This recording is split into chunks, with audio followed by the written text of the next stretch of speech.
Thanks for joining. These have been your cafe corners and have a great day. April Fools, we're just getting started. Welcome to our 4-hour presentation on the origin of the Pythagorean theorem. April Fools again, we got you. What's up, science lovers? I'm Kat, one of your cafe coordinators, and we're back with a Teen Science Cafe presentation. Before we go further, we'd love it if you subscribe to make sure you never miss another awesome NCMNS video. Remember to be respectful in the chat, as our moderators will be keeping an eye on the comment thread. And please leave your questions in the chat. You can check out Teen Science Cafe Raleigh on Twitter, Facebook, and Instagram. Tonight, we've got an exciting guest for you. Our presenter is Dr. Joshua Pierce from NC State University. Dr. Pierce is here to talk about his work in chemical biology and drug discovery through the development of new reactions and synthesis of natural products. Please welcome Dr. Pierce.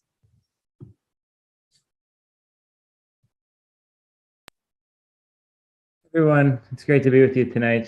Share my screen.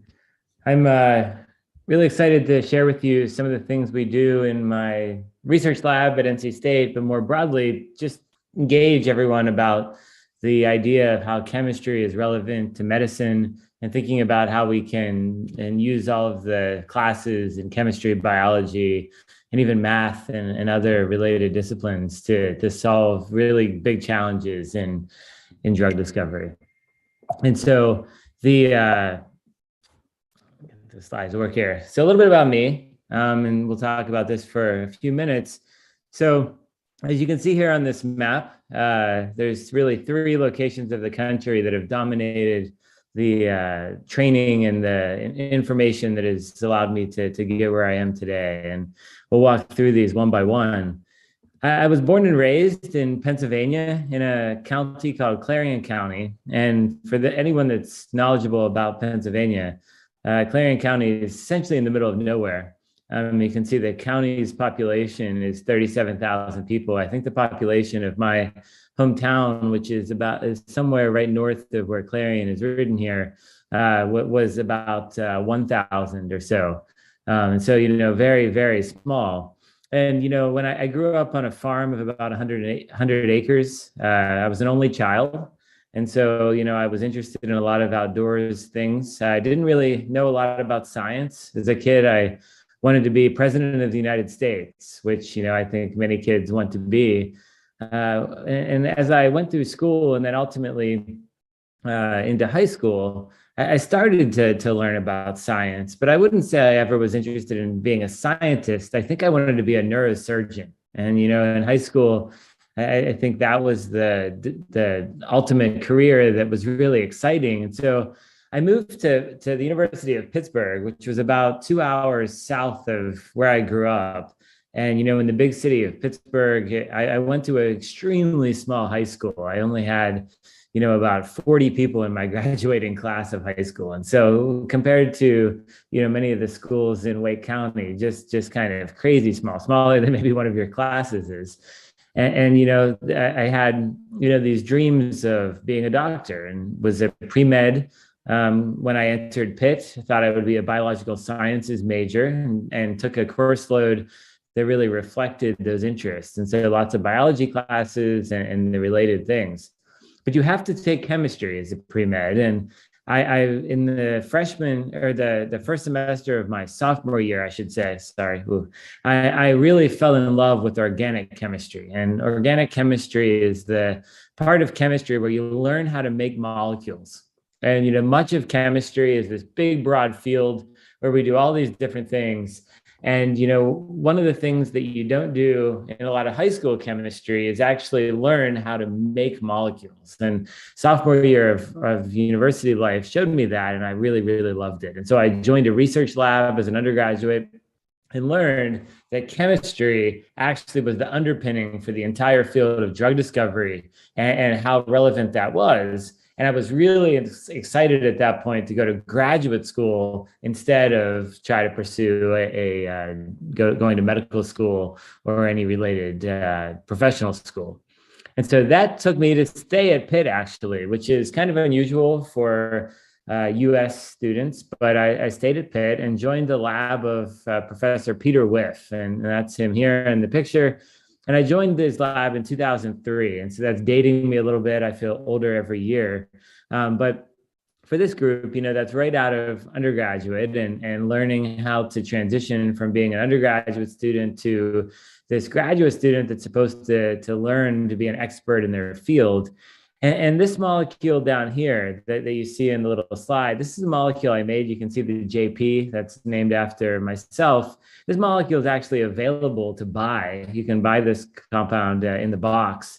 And this compound actually protects cells against radiation. And so during my PhD, I developed this compound. And if you treat animals with this compound, you can protect them from the effects of radiation, whether that's radiation from a bomb or radiation from a leaking plant or whatever it may be. This is an effective compound to do that. And so that was an exciting project, one of many that I worked on during my PhD, but it really got me interested in thinking about how we can use molecules for human health and animal health and related things. And so how can we further develop that? And so that took me the whole way across the country to Scripps Research Institute, which is in La Jolla, California. And so I was born and raised in really rural Pennsylvania. I went to do my university studies at Pitt. And so, if anybody is appreciative of that landscape in North Carolina, I think a lot of our undergraduate at NC State come from really diverse parts of North Carolina. And so a very similar, background, but now decided to move the entire way across the country, really pretty much as far as I could in the US, and joined it to do a postdoc study. For those that aren't familiar, a postdoc is the equivalent of an internship for a doctor or something. It's after you get your doctorate degree, you go and you sort of study in someone else's lab to refine your skills and learn a little bit more about your field. And I joined the lab of Dale Boger and worked on this molecule shown here. And for those that aren't very tuned into what atoms look like on slides, this molecule is a molecule called vancomycin. And it's an antibiotic that if anybody's ever had a really serious infection in the hospital or had a loved one that has had a really serious infection, this molecule is one that will be administered via IV straight into the vein. But this is a life-saving antibiotic. And I worked a lot on kind of making it better and improving its properties during my studies in his lab. And so coming from the background I had, originally wanting to be a doctor, going through these studies to appreciate how chemistry could inform what we do, I ended up here at NC State. I started at NC State in 2012, and a couple pictures of campus shown here. All of you, I hope, know about NC State and are familiar with all of the things going on. If not, I encourage you to reach out and visit. There's so much going on, and the next few years are going to be really exciting with lots of new buildings and science-centric programs that we're developing, and could talk about that for hours, but just really want to call out the fact that, not only NC State, but that school over in Chapel Hill and Duke, all are around to really engage and really support your development as a young scientist and get you really tuned into what that looks like. It's a very unique area of the country to be able to have 3 premier universities in such close proximity. And you all are super lucky to be in that environment and have those resources available. So please take advantage of them and engage. All right, so I'm a chemist, as you heard. And so chemists like the periodic table. And so everybody has seen this. Whether you're a chemist or not, you know about all of these different atoms that are on the periodic table. The ones that are in purple on this slide are actually essential atoms for humans. And these elements are within us right now. They're in many of the things we eat. And they're atoms that our enzymes and proteins and systems within our body use every day. There's going to be some that are sort of suggested to be essential. Those are in green. These may be not as common, but they're ones that are oftentimes used. And then the rest of the periodic table, all of the gray, there really isn't a lot of benefit directly to human life.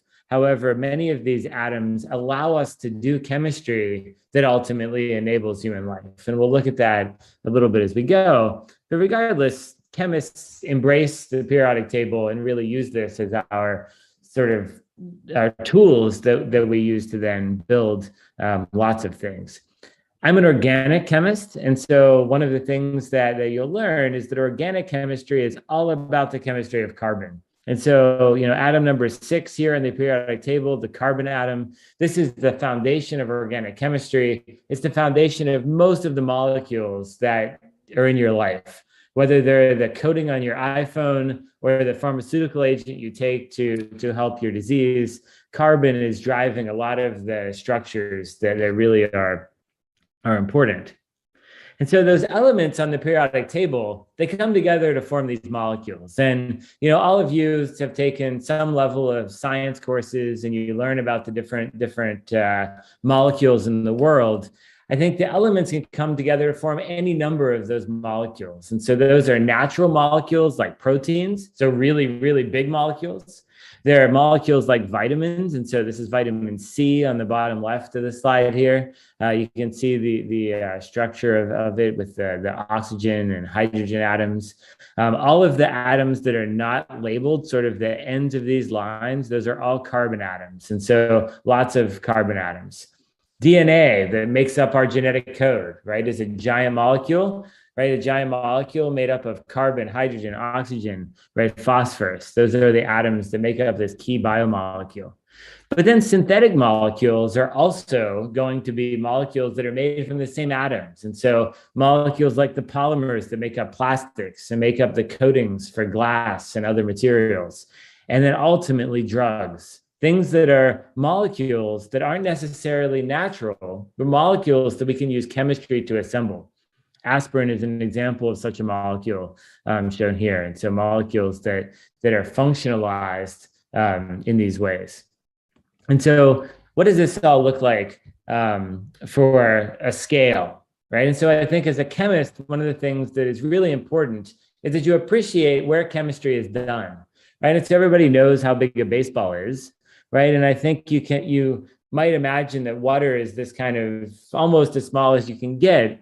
But you can see the order of magnitude of size difference between a molecule like water and something like a baseball, right? And what we need to be able to do to see these relative sized items, right? You can see a period in a baseball with an unaided eye.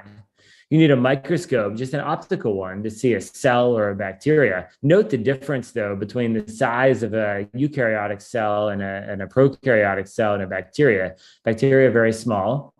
Right? It's 2022, so we would be remiss if we didn't talk about viruses, right? Viruses are now another order of magnitude smaller than bacteria. Right? Viruses are these really tiny particles. Turns out they're highly airborne in some cases and can be quite contagious, right? And so those are the properties of a virus. Antibodies, something like glucose, one of the common sugars, and then water. So that's the scale that we work on as chemists, really working in this area of molecules. But we're trying to use molecules to then address things in the bacteria or cancer cell size. And so we're using tiny molecules to treat these, these systems that are bigger, but still quite small relative to even a period on a paper that you might be reading. And so really quite a scale dimension to think about.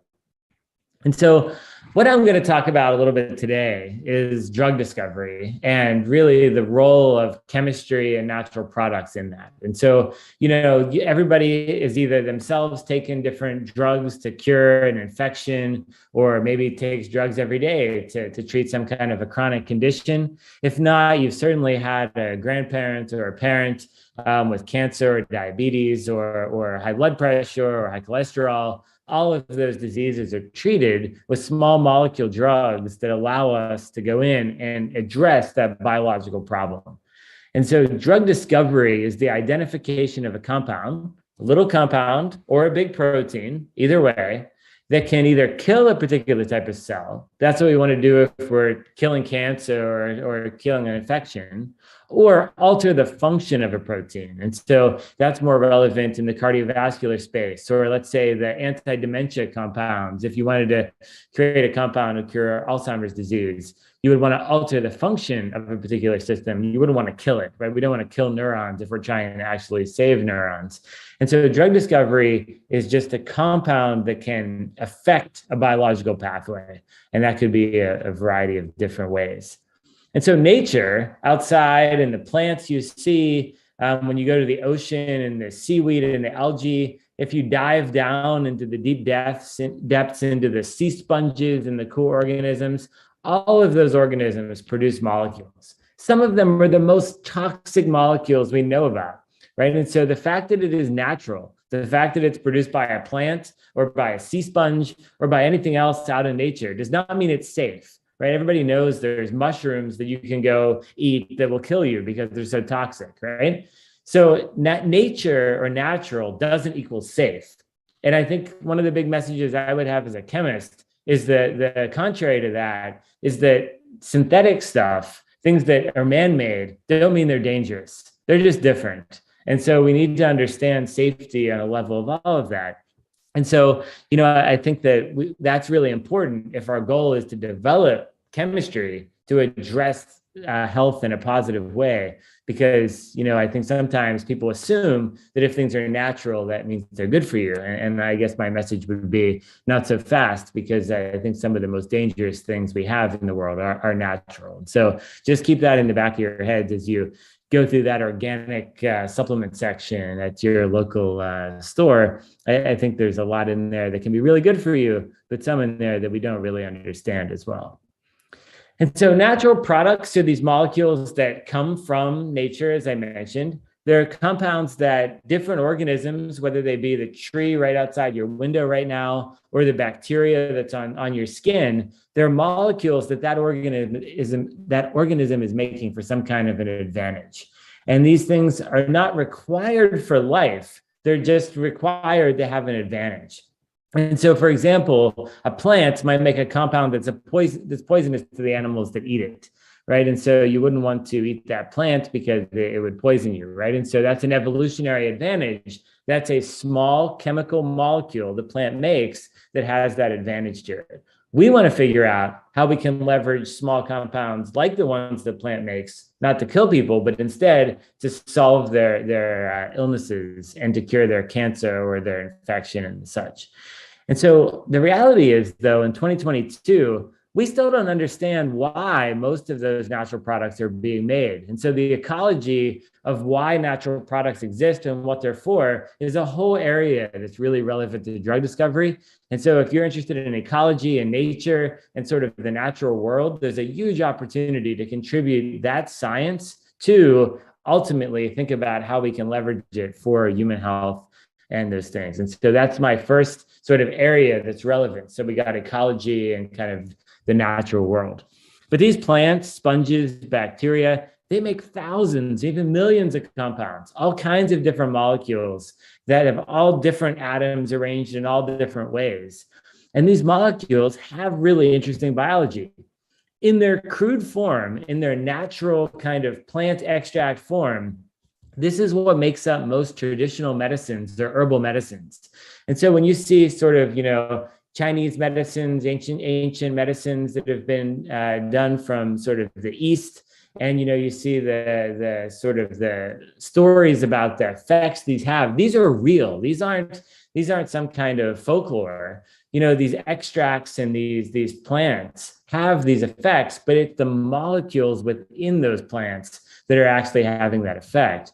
And so the field of drug discovery really aims to figure out what molecules, individual single entities that are very pure and defined, what they are that causes the effect, and then how we can leverage them towards different drug candidates, in this case, aspirin, in other cases, things for, everything from cancer to headaches to diabetes. And so, that's an interesting field.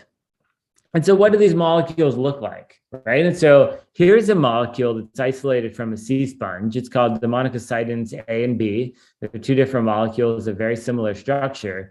They have a lot of atoms, right? And so these things are really, really big. And if anyone in high school has had the opportunity to see any organic chemistry, these kind of molecules are really scary. Even at sophomore college, if you show a student this, they get really frightened and run away, because these are complex structures that have lots of different features to them. But it just shows you what nature is able to do. These are molecules that are made out of nature right now. For comparison, here's some molecules that you're familiar with. Here's water, obviously, but vitamin C, again, to give you some perspective about the structure of a vitamin. And here's a sugar, right? And so, this sugar is a 6-member ring sugar. And so these series are glucose and galactose and those kind of sugars. But these smallish kind of molecules, you can see their relative size compared to these natural ones. And so what I do in my own research lab is we think about how we make molecules. And so if you want to be able to use molecules for all this stuff, we need to be able to make them. That field is called organic synthesis. And so we synthesize, in other words, just like you would synthesize music, you synthesize molecules, you build them.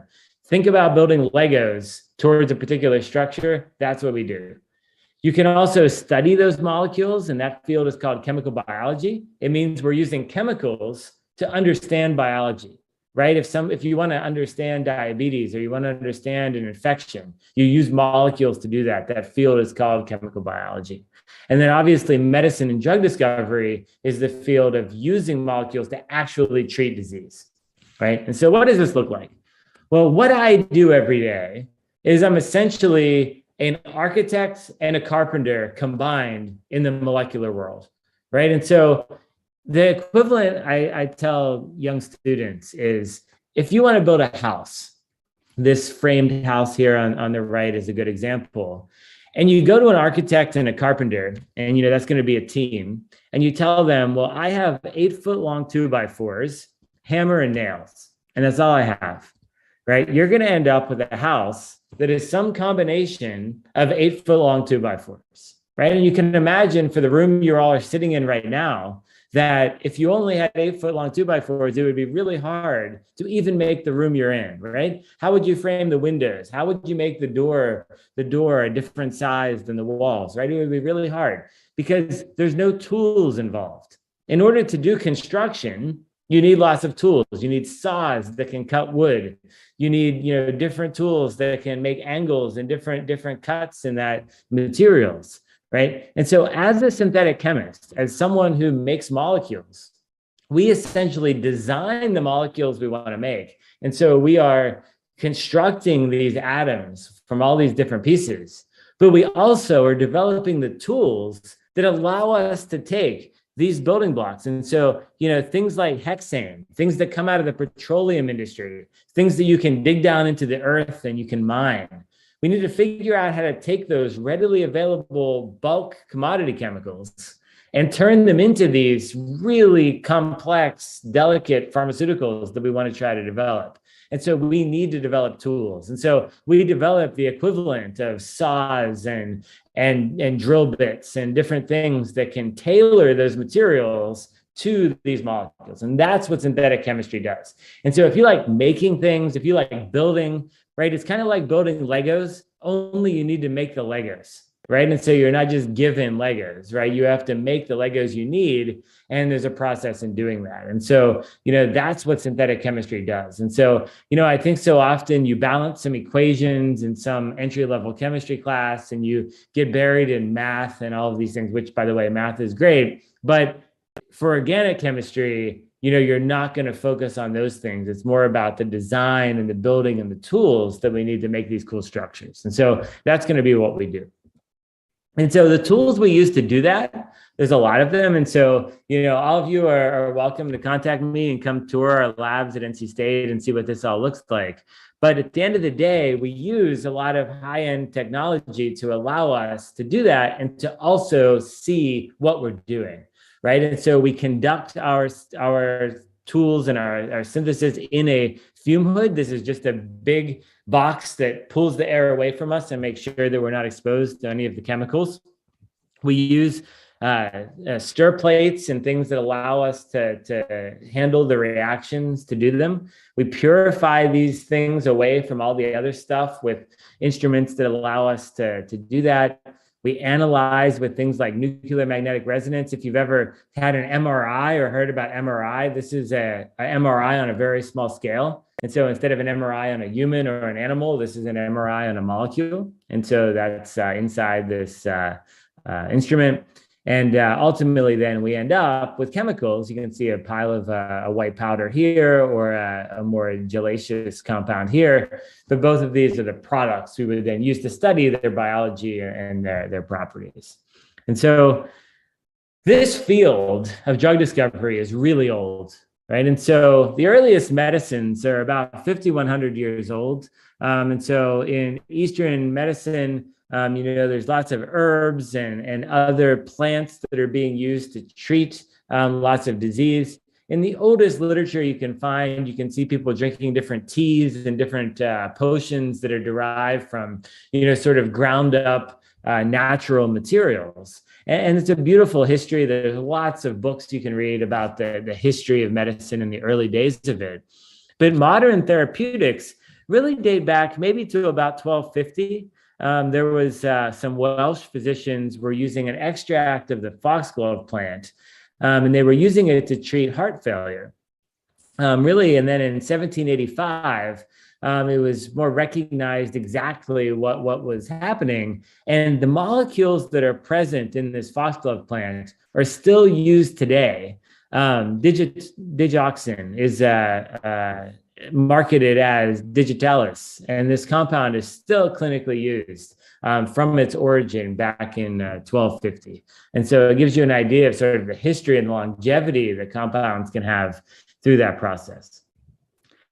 But how are we going to do drug discovery? And so, I told you that we like to make molecules. And so we go in my lab and we make things. What are you going to do with the things we make, right? We could make 10 things, we could make 100 things, we could make 1,000,000 things, right? Molecules of different structures. What are we going to do with them? We're going to look for drugs via one of two ways. We're either going to look for them via targets. And so our biologist friends or our medical friends are going to tell us, you can cure cancer if you can target this particular protein in the body. And so we work very hard to develop our molecules and our tools to go in and develop molecules that can do this. And so we know we can hit a target. Or what we can do is we can say, we want to kill a bacteria. We don't know a target. We just want to kill it. We're going to develop compounds that can kill those cells. We have no idea how they're working. We don't know what they're doing in those cells, but we know they're having the effect we want. And so each of these has their pros and cons, but these are the two ways that the big companies like Merck and Pfizer and GlaxoSmithKline, these are the ways that they're developing drugs. And, each of them has their benefits and weaknesses. So why is this so hard? And, when you think about this, I'm going to explain what the strange plot in front of you is in a second. But, if this was so easy, we would have all diseases cured, right? Nobody would ever die of any disease because we would just simply have a molecule you could give everybody for whatever is wrong with them. And so this diagram in front of you, and so if you look at the box, and so just look at the black box surrounding here, the inside of this box is essentially all of the possible compounds you could make within reason from the periodic table that I showed you earlier. And so if you took all the carbon and nitrogen and oxygen atoms and you mixed and matched them in every way possible, the empty space in this box would be what you could make. The colored space, sort of highlighted by red being more compounds and blue being less compounds, are the compounds that collectively, as a society over the history of time, that we've made, right? And so you can see that there's a heck of a lot more white space than there is non-white space. And so, I'll give everybody a second just to think about how many compounds they think would need to be made in order to fill out all of the white space on this diagram, right? And so you can see over here, just to get started, right? You can see we have, 10 to the second, third, fourth, fifth. So we got really big numbers we're talking about. just in the filled space. We got a lot of white space. So think a little bit about, I'll give you 30 seconds to think about how many molecules you would need to make to fill this white space. And then you'll see why this problem is really, really hard. So I'll give you just a second to think about that. If you want to share an answer via chat, you're welcome to do that. If not, we'll talk about it.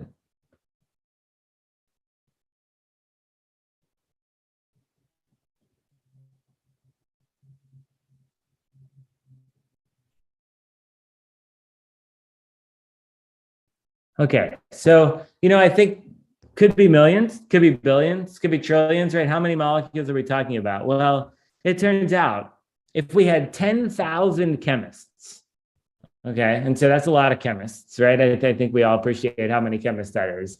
And each of them were to prepare one compound each per second, right? Which it takes us a couple of days to prepare a compound, right? And so, we're orders of magnitude away from that. It would take a whole lot of years to finish this job. We're talking about huge numbers of compounds, right? Just kind of unfathomable numbers of compounds that we would need to make to fill out all this white space. And so there's a huge void in what we've made or have been able to make versus what we could make. And so there's a huge opportunity for chemists and young people out there to think about how can I help solve the problem of making compounds? Because a lot of the areas in this white space might be the area of molecules that cures cancer, that cures dementia, that cures all of these diseases. We need to develop the tools to be able to make them. And it's really hard and it's really slow to do. And that's a really hard thing. So it's a huge challenge to make these compounds. But we want to make them because we want to be able to understand their biology and their effects. And so what are we going to do with them when we make them, right? And so we want to be able to make all these compounds. And so when you want to develop drugs, we're thinking about maybe, 10,000, nowadays, maybe even 100,000 compounds that are going into some kind of drug discovery pipeline. That's a lot of molecules, right? That's 100,000 or 10,000 discrete individual entities, right? We're going to do that, and we're going to look to see if those compounds have the effect we want. We're going to then identify maybe a couple hundred of them that have the effects we want. We don't know if they have other problems, right? Maybe they have side effects or other issues, but they have the effects in general. And ultimately, we're going to select about 5 compounds that advance into clinical trials. And so these are going to be humans. Clinical trial equals human trials, right? And so we're maybe going to take 5 in, and then we're going to have 1 compound that goes into FDA review and ultimately FDA approval, right? And so for every drug you see approved, every drug you see on TV and some commercial, or every drug that you or a loved one takes, there were thousands and thousands of compounds that were at the start of that process. They got whittled down and whittled down and whittled down to ultimately become that drug. And so you can see the timeline down here on the bottom. It takes a long time, and it takes, $1 billion or more to do this. It's incredibly expensive to do this. And the reality is, for every drug that makes it, many, many fail.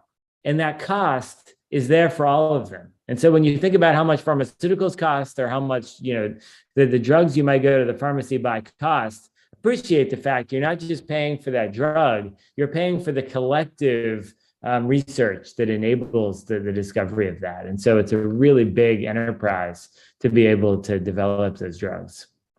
And so what does this look like in a more granular level? And so you got to start by having some biological target. You ultimately then develop a molecule that can lead that. That's the 250. That's the compounds that can actually do something with that compound. You then optimize that compound. You make it better. You change its chemical properties. That's a field called medicinal chemistry. You then explore its effect in cells, in tissues, and then ultimately in animals, right? And so in animal models of disease, right? This is a huge field, right? We need to do better at having models that help us understand humans. Mice are not very good models of humans, as you might imagine, right? There's lots of differences between a mouse and a human, and that's a really big challenge for us developing drugs, because you can't do super experimental things on humans, of course, nor should we, right? And so you need to have models that help us understand things early. And then ultimately, we move into clinical trials. And so what is a clinical trial, right? And so, we get these molecules, we get to this point.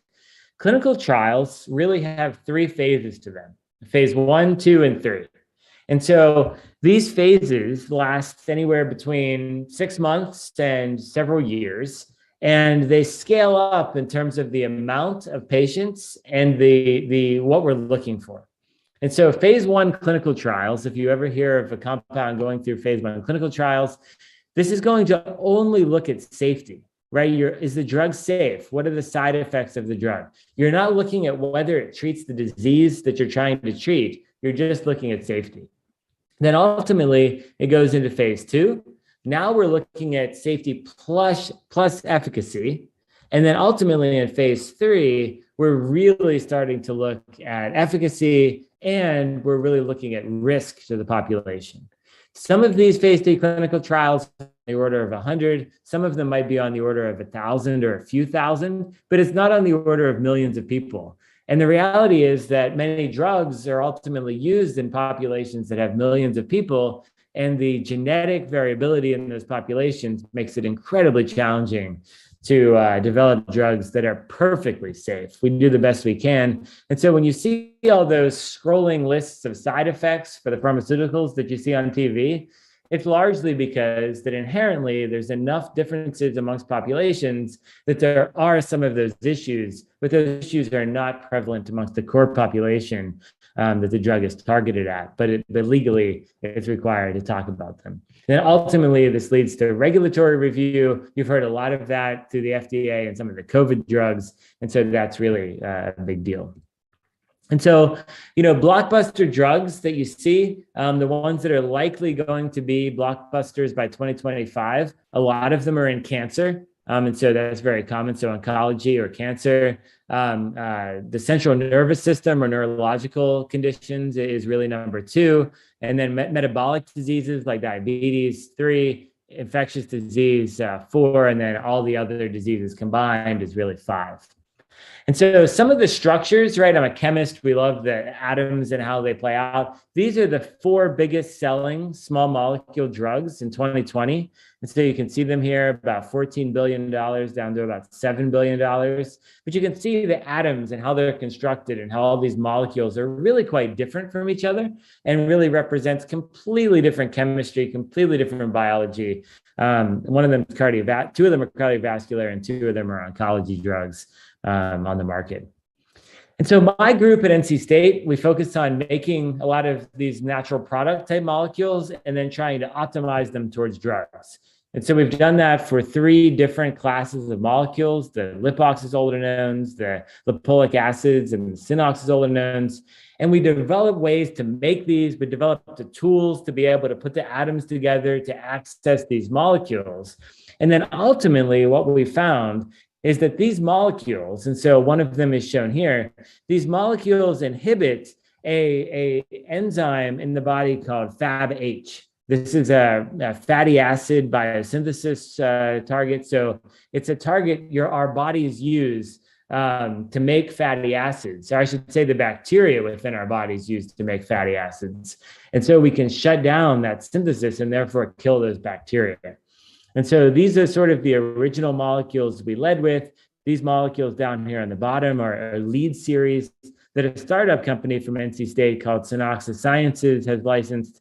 And that company is really moving these through towards clinical trials to help us treat infectious disease and to help us target bacteria that are currently resistant to all of these drugs. And then I wanted to end the talk very briefly by just highlighting something very relevant in the world, which is COVID. And so really there's 2 different ways that we're targeting treating COVID with small molecules. One of them is to target the receptors that COVID binds to, and one of them is targeting the spike protein on COVID itself. And so both of these small molecules can bind to these systems, prevent them from binding. And that's how viruses get in our cells, right? And so viruses are not formally living. They have to bind our cells. They get input in our cells and they replicate, right? And they lyse the cells that they then become part of. And so if we can prevent viruses from binding our cells, we can prevent them from infecting us. And sure enough, that's what the COVID drugs do. Merck has developed this COVID drug shown here. And so it's these little red pills that are being prescribed all over to help treat people with COVID. This is the structure of that molecule here. And I just want to walk you through in my last minute of where this came from. And so this is developed by a big giant pharmaceutical company called Merck, but it was originally developed at a university in Atlanta called Emory University. And you can see that here, EI, right, is the Emory Institute for Drug Discovery. And so this molecule was developed back in 2013 as a possible molecule that could affect viruses. And it was really pushed forward in 2018 as a antiviral medication. But then when COVID came out, it was really pushed then to explore whether it could treat COVID. And from January 2020, really through then this timeline, you can see the rapid development of this. And this is really unusual for a compound to move through the FDA this quickly, but it went through, Merck acquired it. It was licensed originally to this company called Ridgeback Therapeutics. Ultimately, Merck acquired it in May of 2020. And then really it's been developed.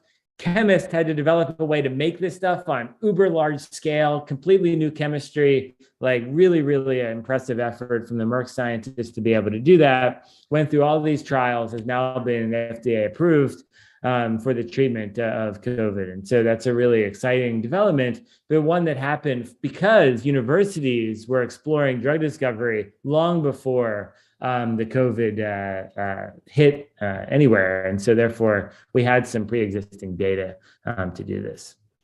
And so if I had a summary for this audience, of students, organic chemistry and the basic sciences, biology, physics, math, statistics, computer science, those are the core of drug discovery. And if you're interested in impacting human lives and interested in helping create medicines of the future, going and being a medical doctor isn't doing that. That's really important for other things, but it's not developing new medicines. Natural products, the things that nature makes, plants, bacteria, sea sponges, whatever it is, they're great inspiration for us to think about where to get started in that process.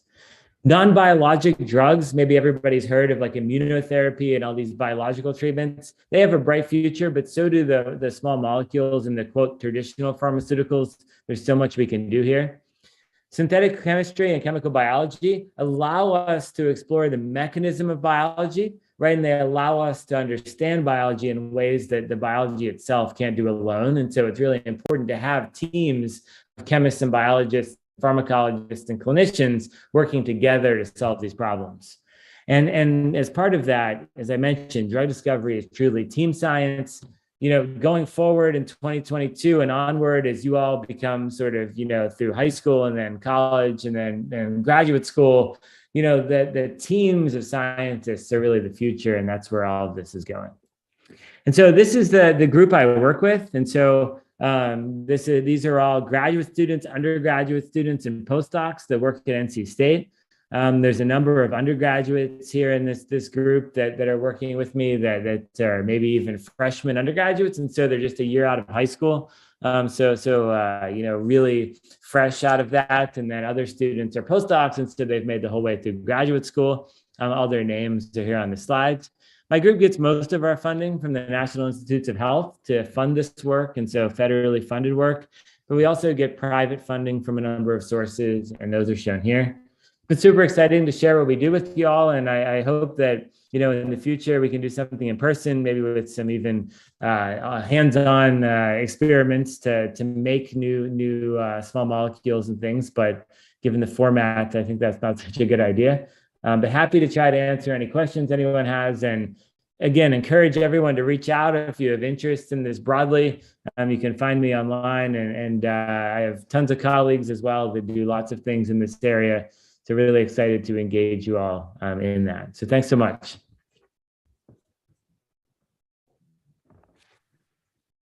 Thank you, Dr. Pierce. Before we get into questions, we have an announcement. If you're interested in wearing this purple t-shirt and organizing these teen science cafes, the cafe coordinator application is now available on the museum website, and the link will be in the chat. The floor is now open for your questions. Please place your questions in chat. We want to try and get to as many questions as we can. So the first question is, what is your advice for people interested in chemistry and medicine development specifically? My advice is to, try to get some hands-on research experience as soon as you can. And it's really a big challenge for young students to do it. I know our barriers to having minors in the lab at NC State is ever increasingly challenging, but it's still worth trying. But I think once you get into the university, once you get an opportunity to enroll as a freshman, engage your professors. If you're in science, you're taking chemistry with chemistry professors, engage them, talk to them about undergraduate research. Find the undergraduate research office on your campus. All universities have such a thing. Get hands-on experience, because that's going to tell you if you love it or not. And that's important either way. And so that gets you started. And once you're there, the rest kind of takes care of itself. You have a great support system by people around you, and you really get the right advice through that. But, find advice on your own. Don't trust a school guidance counselor or someone who's giving you advice in that regard to know everything, right? Depending on what it is you want to do, they might not have much experience with that. And so try to reach out. Even if you can't, come work with me in my lab, I can still provide you with some advice about the path to take and what to do. And so there's lots of amazing opportunities, and it's a super fun thing to do. So please reach out and figure out how to find a path. I think, otherwise, just, find interest in science and read about science, learn about science, just stay engaged. And that's the best thing you can do for the short term.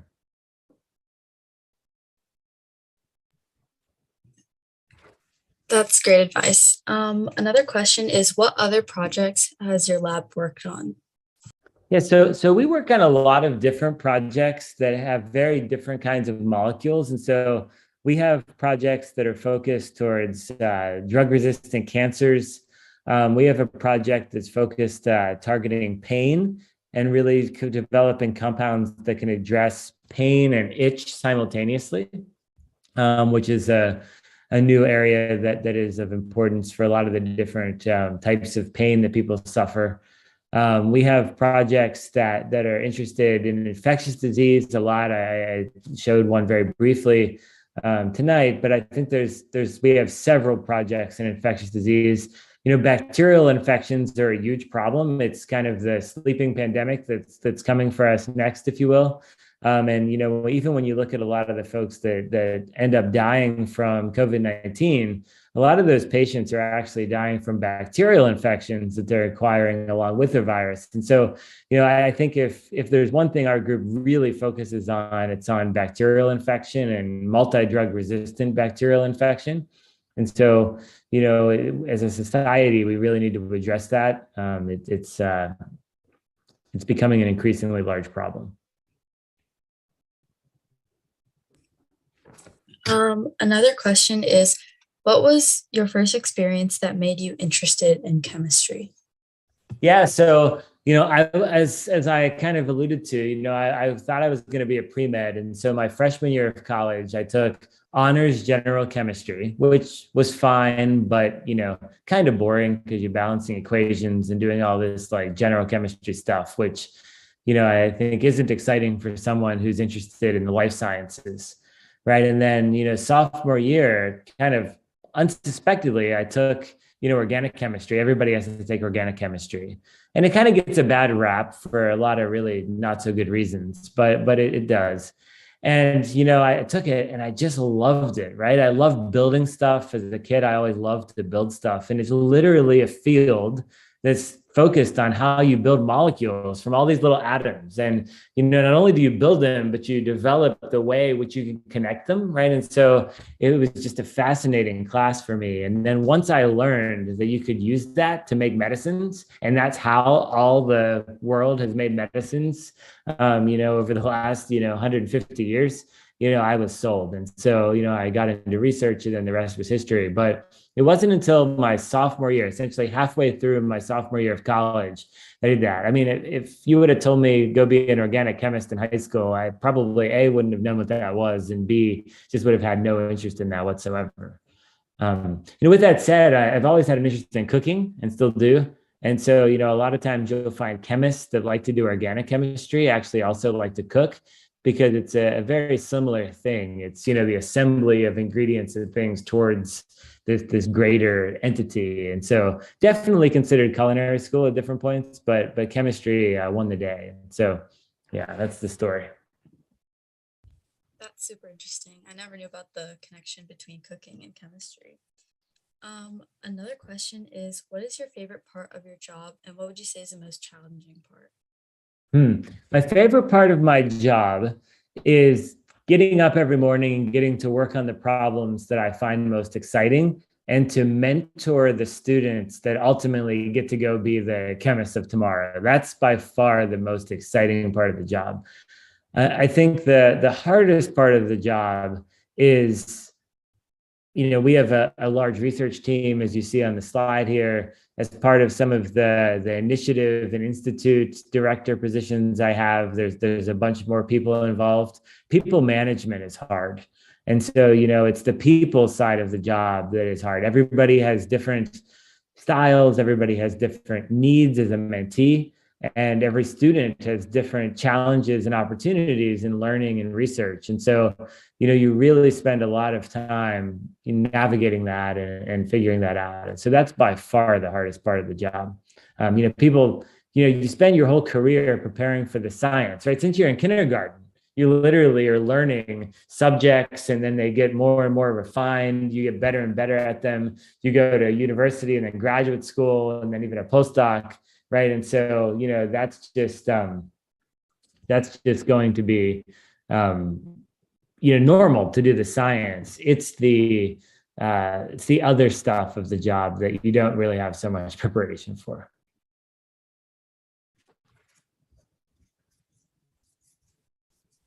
And then what would you say is your favorite element and why?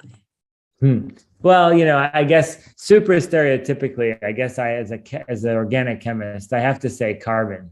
I think carbon really underpins pretty much everything we do, and whether it's medicine or energy, which we didn't talk at all about tonight, but all of those things sort of center around carbon. Although I will say, as a young student, the lab I joined to do undergraduate research, zirconium, which is one of those transition metals with the ZR abbreviation. It was a metal that group used a lot to do a lot of really cool chemistry, and it was one of the first metals that I ever got to know as an undergraduate. And so that's always one that's interesting and near and dear as well. But as an organic chemist, I think I'm obligated to say carbon. It's just a super important element. And then the last question is, what would you say is in the future of medicine development? I think the future of medicine is two things. One of them is figuring out how we can make medicines for things in the past that have just been impossible. And so, there's a number of different drug targets that we have been unable to target with molecules. And so the biologists will tell you that those are really important things, but we just haven't been able to do it. But then the other thing I think is personalized medicine. And so it's thinking about how we can use different medicines for different people based on their genetic makeup. And so, when you see those scrolling side effects that come up with some of the pharmaceuticals on TV, as I alluded to, the reason that's an issue is that, you're dealing with such a genetically diverse population that, people that have certain underlying genetics respond to certain things in certain ways that maybe don't reflect the average population. And so if you can get that information up front, if you can sequence their genome and know that, then you can deal with that ahead of time and prescribe them with certain medicines, or deal with their disease in a different way than you might deal with sort of the normal genome makeup in that point. And so I think that's a big opportunity as well. And so together, hopefully, those will allow us to treat a lot of different aspects. And yeah, and personalized medicine can move far outside of just small molecule drugs that I'm focusing on tonight. That can be biological drugs, that can be actually genome editing and the whole field of CRISPR and genome alterations. And there's all kinds of ethical issues and questions associated with all of that. And so certainly not going to open up that tonight, but definitely lots of potential opportunities to go after those things.